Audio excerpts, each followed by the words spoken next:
হবে।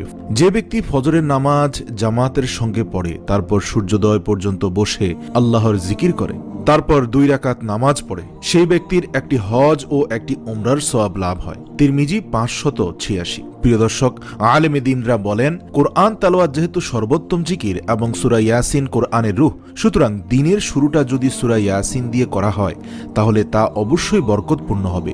এজন্য বিশিষ্ট তাবেঈ ইয়াহইয়া ইবনে কাসির রাহিমাহুল্লাহ বলেন, যে ব্যক্তি সকালে সূরা ইয়াসিন পাঠ করবে সে সন্ধ্যা পর্যন্ত সুখে স্বস্তিতে থাকবে, যে সন্ধ্যায় পাঠ করবে সে সকাল পর্যন্ত শান্তিতে থাকবে। তিনি আরও বলেন, আমাকে এই বিষয়টি এমন এক ব্যক্তি বলেছেন যিনি এর বাস্তব অভিজ্ঞতা লাভ করেছেন। প্রিয় দর্শক, দ্বিতীয় হচ্ছে জোহরের নামাজ।